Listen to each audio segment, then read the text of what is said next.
Welcome back to another very happy episode of Where Hatters Walk. Our team here absolutely thrilled with the result of the MKM. Lots to talk about, including the brilliance of Kaminski again, Carlton Morris, and that defensive lineup. Leeds coming next, though. We'll talk also about that game as well. Plus, where do Luton feature in the Fair Play League? The answer to that might just surprise you. All that to come. Plus, at the end, we're asking these guys, club versus country, who they sooner win a trophy first, Luton or England? Let's get catch up with our panel. Right, Mark, nice trip to Hull and back. Yes, a very early trip, but well worth the early start to see us get another win, and can't beat a journey home after an away win. Is that the worst, best own goal you've seen, Mark, in your favour? I've seen a few, but I remember the 2 own goals when we won at Sheffield United back end of last year. So I don't care how the goals come, as long as they come and we score more than them, then happy days. Absolutely. Who cares how they go in? Right, Kevin, we've got some players to talk about. We'll talk about Carlton Morris. First of all, I think we go back maybe 3 weeks, 4 weeks on this particular podcast. We were showing tweets saying that he wasn't fit to wear the shirt, wasn't putting any effort in. Not true this weekend, though. Mark, I'm scared to trump him up. If you'll go back to all the other podcasts, when we talk someone up, the next week they disappoint us. If we kick them out of the team, they come back firing. So I'm a bit hesitant to trump him up. However, brilliant holding the ball up. Brilliant to just be a great leader there. You can see he's passionate, his spirit is there. However, he did miss quite an easy chance. 5 yards from the goal again, from a cross in. Should have put it in the back of the net, missed it. And that's the one missing link, is to put the ball in the back of the net still. But he's a nuisance, isn't he, Sam? I mean, he those centre-backs for Hull didn't have an easy time with him at all. He works hard, yeah. And he might not be scoring much recently, but I think him and Adebayo are still our best 2 strikers, which says a bit about the players we brought in. But, I mean, you've got to have both of them on the pitch, I think. Okay. Lewis, I'm going to come to you for Kaminski quite deliberately because you put out a smashing tweet, I thought, about him. Do we all owe him a bit of an apology, myself included? Nah.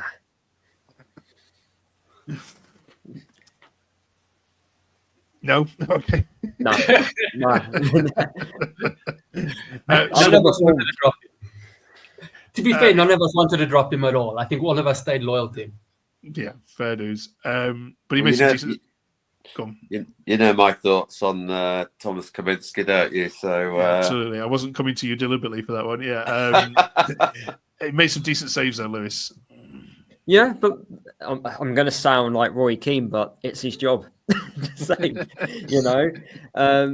This year he has underperformed. I think we have seen a few true colours. I think last year he was really good in the Premier League.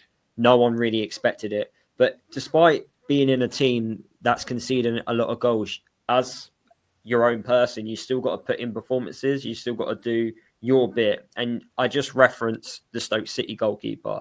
For me, Stoke would be in the bottom 3 if it wasn't without their goalkeeper. Absolutely. So even if you are conceding loads of goals, you've still got to, perform well yourself. And for the first time against Hull, I saw it was like seeing a completely different goalkeeper coming off his line, commanding his box. That's what you want to see a goalkeeper do. Command the box, claiming crosses, being that sweeper keeper. It was a complete surprise. Is he playing for a move? I'm not too sure. But look, if he's going to perform like that from now to the end of the season, then I'm not going to complain about him. Spot on. Cheers very much. Let's look at a couple of tweets. Yes, Clive says, if we stay in the Championship, and it's a big if still, it wouldn't surprise me if we competed for the playoffs next season. The improvement at the back, the positive substitutions, trusting young players is light years away from Rob Edwards. Left it too long. So, Mark, wrong button there. First of all, do you agree with the sentiment there? The trusting young players, the changes at the back. Do you feel that this team could, with some good additions, go on and challenge? Well, I think we need to. I'm not looking past West Brom and last 7 games, just staying in the league will be massive. Will be massive for us, and I think it's taken Matt probably. We didn't win any of the first 8 games when he came in, but you're now seeing the fruition of Matt's methods and how he wants the teams to play. In terms of defence, I just think we're now getting everyone back fit. We're able to play with a bit more.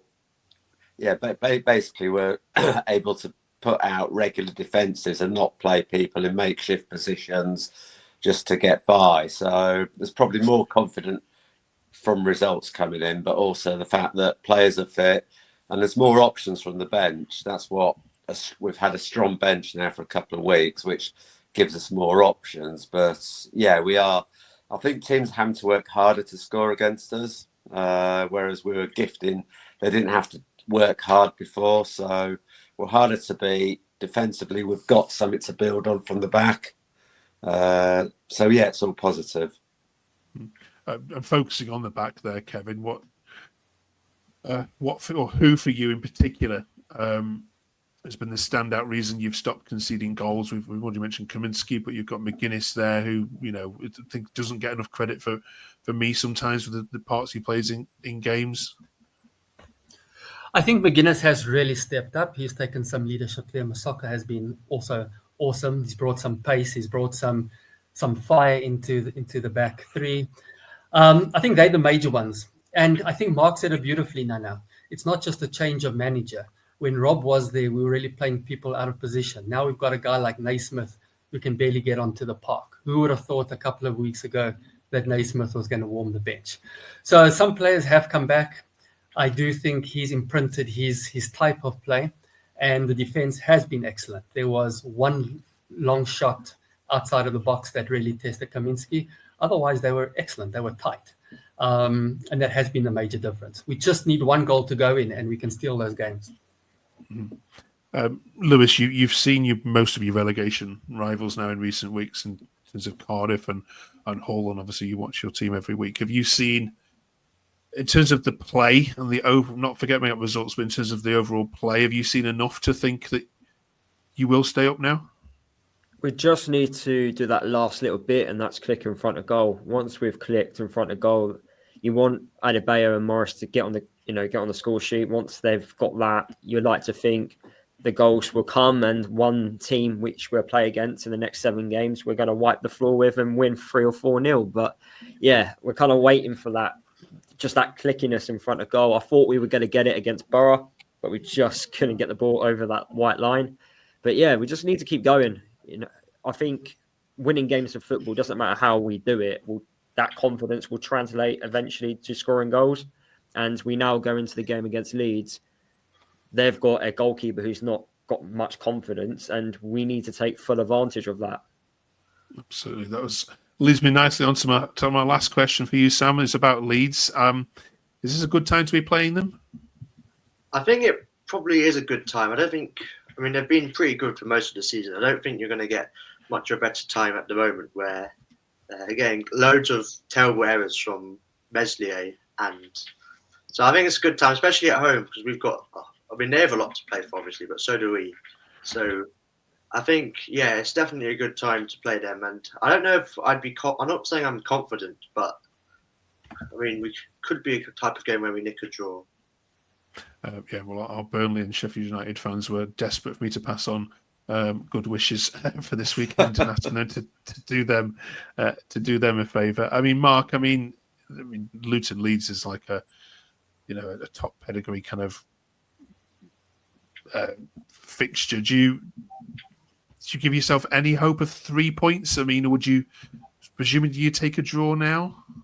If you looked at this fixture a month ago, you wouldn't give us much chance. Leeds were flying. They had a big gap at the top. We didn't know where our next win was coming from, but so we've lost one. We've only lost 1 in 5 games. Leeds have only won 1 in 5 games, so we're actually in better form than them. But they have so many options. They have so many attacking threats.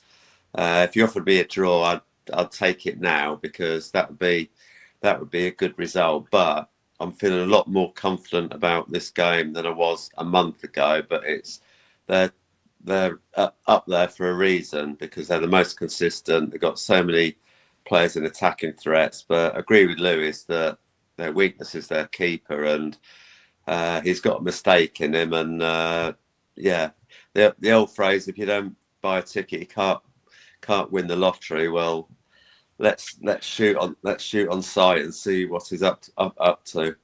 Okay. And then join us next week as we look ahead to Stoke City as well, which is going to be a big crunch game. The midweek fixtures. Thank you very much, all of you, for that.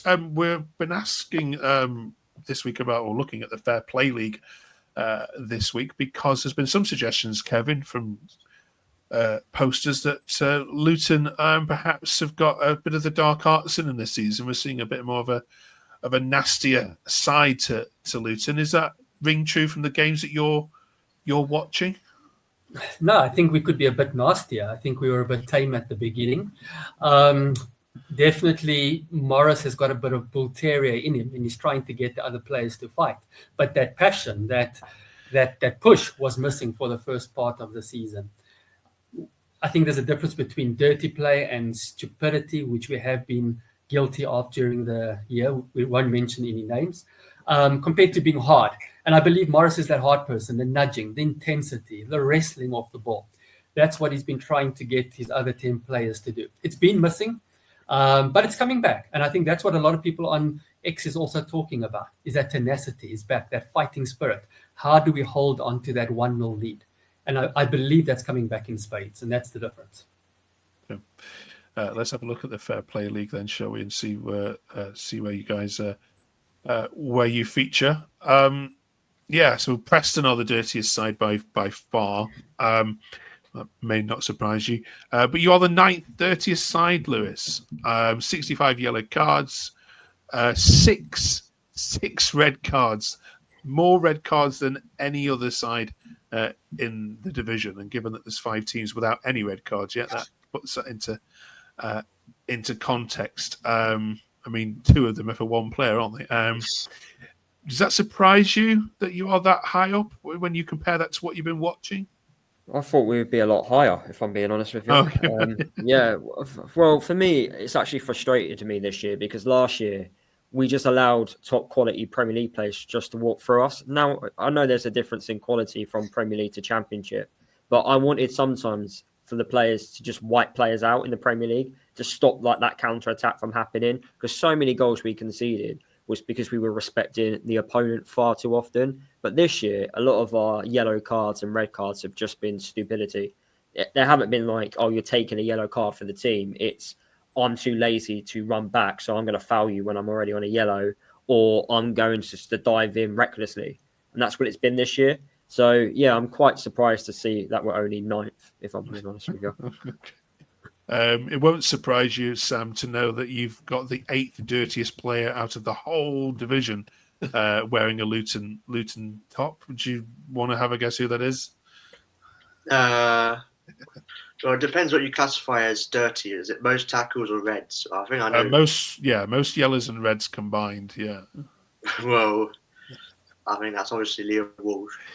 Yeah, absolutely. Yeah, 8th dirtiest in terms of the points scored.